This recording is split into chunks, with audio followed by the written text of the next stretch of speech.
এবার আসলে ইরানের কথায় আমরা অনেকে মনে করি যে ইরান ফিলিস্তিনকে মুক্ত করবে।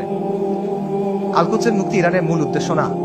ইরানের মূল উদ্দেশ্য হলো মধ্যপ্রাচ্যে শিয়াদের যে ক্ষমতা এটা বৃদ্ধি করা, শিয়া অ্যাক্সিস বলে যেটাকে, এবং এটা সে করবে অ্যাট ইয়োর কস্ট।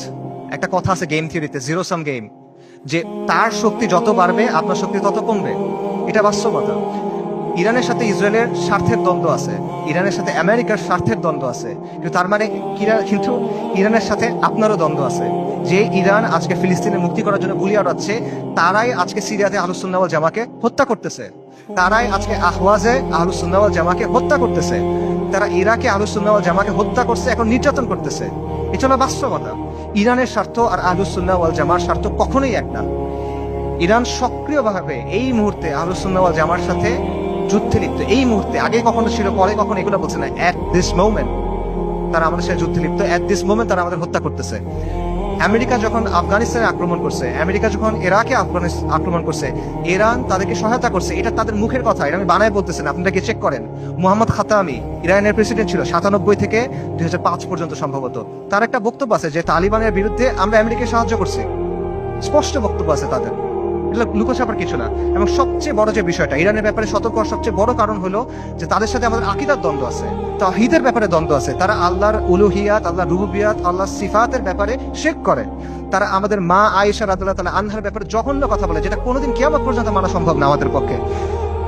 তারা সাহাবায়ে কেরাম রাদিয়াল্লাহু তাআলা আনহুম আজমাইনকে তাকফির করে, এটা কোনোদিন পর্যন্ত মানা সম্ভব না। এগুলো কোনো ফুরুই বিষয় না ভাই। এই জিনিস মেনে আপনি কোনো কিছু করতে পারবেন না। আল্লাহ আল-কুদসকে এই শিরকের সাথে এই করে আপনি মুক্ত করতে পারবেন না। ইরানকে আপনার দেখতে হবে ক্রুসেডের সময়ে উবাইদি সাম্রাজ্যের মতো করে। ক্রুসেডের সময়ে একটা সাম্রাজ্য ছিল উবাইদি সাম্রাজ্য, এটাকে আপনারা অনেকে ফাতেমি খিলাফত নামে ছিলেন। এরা আকীদাতে ছিল ইসমাইলি শিয়া, মানে ইমামি শিয়াদের চেয়েও খারাপ, বাতেনি এরা, ইসমাইলি শিয়া।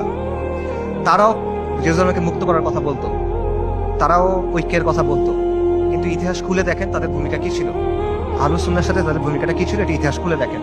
এবং এটা শুধু তখন না, এখনো এবং এর আগেও ছিল এরকমই। কাজেই ইরানকে আপনার উবাইদিদের একটা আধুনিক সংস্করণ হিসেবে দেখতে হবে। তবে credit where credit is due, ইরানের কিছু অর্জন আছে যেটা আমাদের নাই, এটা আপনার স্বীকার করতে হবে। শিয়া স্বার্থের জন্য গত 4 দশকে ইরান যেটা করতে পারছে, কোনো সুন্নি শক্তি সেটা এখনো করতে পারে নাই, এটা বাস্তবতা। শিয়াদের আছে একটা রাষ্ট্র আছে, তাদের একটা জিওপলিটিক্যাল প্রজেক্ট আছে। মধ্যপ্রাচ্যে আহলুস সুন্নাহর এরকম কোনো কিছু এখনো নাই। বৈশ্বিকভাবে ফিলিস্তিন ইস্যু ব্যবহার করে ইরান প্রতিরোধের একটা রেটরিক তৈরি করছে, এক ধরনের সফট পাওয়ার তৈরি করছে, এটা আমরা তৈরি করতে পারি নাই। এগুলো বাস্তবতা, এই ক্রেডিট তাকে আপনি দেন।